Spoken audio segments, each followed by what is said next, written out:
英語聞き流しリスニング、英語テキストと MP3 ダウンロード、その他の物語はホームページからお聞きいただけます。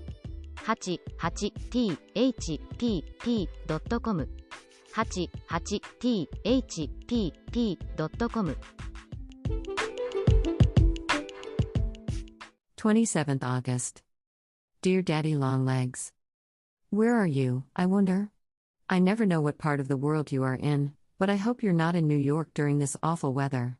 I hope you're on a mountain peak, but not in Switzerland, somewhere nearer, looking at the snow and thinking about me.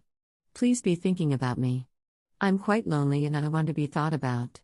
Oh, Daddy, I wish I knew you. Then when we were unhappy we could cheer each other up. I don't think I can stand much more of Lock Willow. I'm thinking of moving. Sally is going to do settlement work in Boston next winter.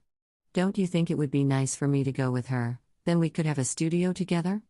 I would write while she settled and we could be together in the evenings. Evenings are very long when there's no one but the Semples and Carrie and Amasai to talk to. I know in advance that you won't like my studio idea. I can read your secretary's letter now. Miss Jerusha Abbott. Dear Madam. Mr. Smith prefers that you remain at Lock Willow. Yours truly. Elmer H. Griggs. I hate your secretary. I'm certain that a man named Elmer H. Griggs must be horrid.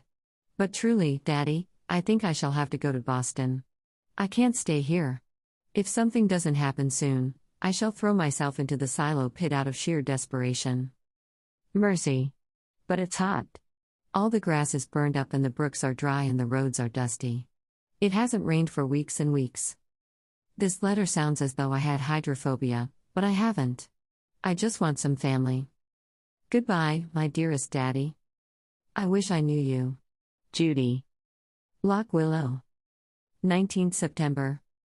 Dear Daddy. Something has happened and I need advice. I need it from you and from nobody else in the world. Wouldn't it be possible for me to see you?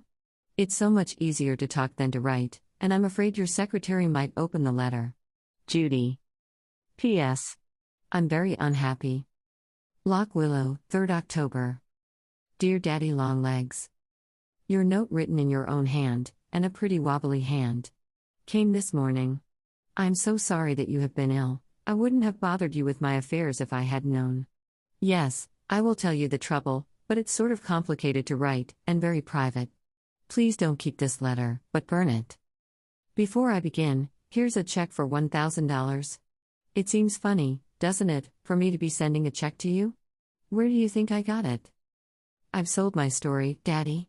It's going to be published serially in 7 parts, and then in a book. You might think I'd be wild with joy, but I'm not. I'm entirely apathetic. Of course I'm glad to begin paying you. I owe you over $2,000 more. It's coming in installments. Now don't be horrid, please, about taking it, because it makes me happy to return it.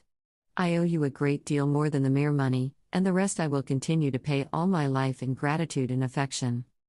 And now, Daddy, about the other thing, please give me your most worldly advice, whether you think I'll like it or not. You know that I've always had a very special feeling towards you. You sort of represented my whole family, but you won't mind, will you, if I tell you that I have a very much more special feeling for another man? You can probably guess without much trouble who he is. I suspect that my letters have been very full of Master Jervy for a very long time. I wish I could make you understand what he is like and how entirely companionable we are. We think the same about everything. I am afraid I have a tendency to make over my ideas to match his. But he is almost always right. He ought to be, you know, for he has 14 years' start of me. In other ways, though, he's just an overgrown boy and he does need looking after. He hasn't any sense about wearing rubbers when it rains. He and I always think the same things are funny, and that is such a lot. It's dreadful when two people's senses of humor are antagonistic. I don't believe there's any bridging that gulf. And he is, oh, well. He is just himself, and I miss him, and miss him, and miss him. The whole world seems empty and aching. I hate the moonlight because it's beautiful and he isn't here to see it with me. But maybe you've loved somebody, too, and you know? If you have, I don't need to explain. If you haven't, I can't explain. Anyway, that's the way I feel, and I've refused to marry him. I didn't tell him why. I was just dumb and miserable. I couldn't think of anything to say. And now he has gone away imagining that I want to marry Jimmy McBride. I don't in the least. I wouldn't think of marrying Jimmy. He isn't grown up enough. But Master Jervy and I got into a dreadful muddle of misunderstanding and we both hurt each other's feelings. The reason I sent him away was not because I didn't care for him, but because I cared for him so much. I was afraid he would regret it in the future, and I couldn't stand that. It didn't seem right for a person of my lack of antecedents to marry into any such family as his. I never told him about the orphan asylum, and I hated to explain that I didn't know who I was. I may be dreadful, you know. And his family are proud, and I'm proud, too. Also, I felt sort of bound to you. After having been educated to be a writer, I must at least try to be one. It would scarcely be fair to accept your education and then go off and not use it. But now that I am going to be able to pay back the money, I feel that I have partially discharged that debt. Besides, I suppose I could keep on being a writer even if I did marry. The two professions are not necessarily exclusive. I've been thinking very hard about it. Of course, he is a socialist, and he has unconventional ideas. Maybe he wouldn't mind marrying into the proletariat so much as some men might. Perhaps when two people are exactly in accord and always happy when together and lonely when apart, they ought not to let anything in the world stand between them. Of course, I want to believe that. But I'd like to get your unemotional opinion. You probably belong to a family also, and will look at it from a worldly point of view and not just a sympathetic, human point of view, so you see how brave I am to lay it before you. Suppose I go to him and explain that the trouble isn't Jimmy, but is the John Grier home. Would that be a dreadful thing for me to do? It would take a great deal of courage. I'd almost rather be miserable for the rest of my life. This happened nearly 2 months ago. I haven't heard a word from him since he was here. I was just getting sort of acclimated to the feeling of a broken heart, when a letter came from Julia that stirred me all up again. She said, very casually, that Uncle Jervis had been caught out all night in a storm when he was hunting in Canada, and had been ill ever since with pneumonia. And I never knew it. I was feeling hurt because he had just disappeared into blankness without a word. I think he's pretty unhappy, and I know I am. What seems to you the right thing for me to do? Judy. 6th October. Dearest Daddy Longlegs. Yes, certainly I'll come, at 4:30 next Wednesday afternoon. Of course I can find the way. I've been in New York 3 times and am not quite a baby. I can't believe that I am really going to see you. I've been just thinking you so long that it hardly seems as though you are a tangible flesh and blood person. You are awfully good, Daddy, to bother yourself with me, when you're not strong. Take care and don't catch cold. These fall rains are very damp. Affectionately, Judy. P.S. I've just had an awful thought. Have you a butler? I'm afraid of butlers, and if one opens the door I shall faint upon the step. What can I say to him? You didn't tell me your name. Shall I ask for Mr. Smith? Thursday morning. My very dearest Master Jervy Daddy Longlegs Pendleton Smith. Did you sleep last night? I didn't. Not a single wink. I was too amazed and excited and bewildered and happy. I don't believe I ever shall sleep again, or eat either. But I hope you slept. You must, you know, because then you will get well faster and can come to me. Dear man, I can't bear to think how ill you've been, and all the time I never knew it. When the doctor came down yesterday to put me in the cab, he told me that for 3 days they gave you up. Oh, dearest, if that had happened, the light would have gone out of the world for me. I suppose that some day in the far future, one of us must leave the other, but at least we shall have had our happiness and there will be memories to live with. I meant to cheer you up, and instead I have to cheer myself. For in spite of being happier than I ever dreamed I could be, I'm also soberer. The fear that something may happen rests like a shadow on my heart. Always before I could be frivolous and carefree and unconcerned, because I had nothing precious to lose. But now, I shall have a great big worry all the rest of my life. Whenever you are away from me I shall be thinking of all the automobiles that can run over you, or the signboards that can fall on your head, or the dreadful, squirmy germs that you may be swallowing. My peace of mind is gone forever, but anyway, I never cared much for just plain peace. Please get well, fast, fast, fast. I want to have you close by where I can touch you and make sure you are tangible. Such a little half hour we had together. I'm afraid maybe I dreamed it.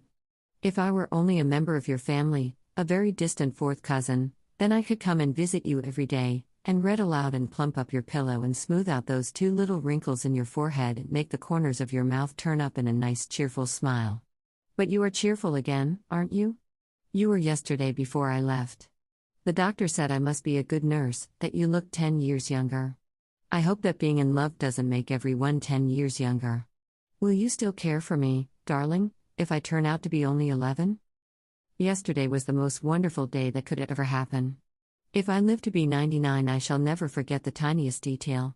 The girl that left Loch Willow at dawn was a very different person from the one who came back at night. Mrs. Semple called me at 4:30. I started wide awake in the darkness, and the first thought that popped into my head was, I'm going to see Daddy Longlegs. I ate breakfast in the kitchen by candlelight, and then drove the 5 miles to the station through the most glorious October coloring. The sun came up on the way, and the swamp maples and dogwood glowed crimson and orange, and the stone walls and cornfields sparkled with hoarfrost. The air was keen and clear and full of promise. I knew something was going to happen. All the way in the train the rails kept singing, "You are going to see Daddy Longlegs." It made me feel secure. I had such faith in Daddy's ability to set things right. And I knew that somewhere another man, dearer than Daddy, was wanting to see me, and somehow I had a feeling that before the journey ended I should meet him too. And you see, when I came to the house on Madison Avenue, it looked so big and brown and forbidding that I didn't dare go in, so I walked around the block to get up my courage. But I needn't have been a bit afraid. Your butler is such a nice, fatherly old man that he made me feel at home at once. "Is this Miss Abbott?" he said to me, and I said, "Yes," so I didn't have to ask for Mr. Smith after all.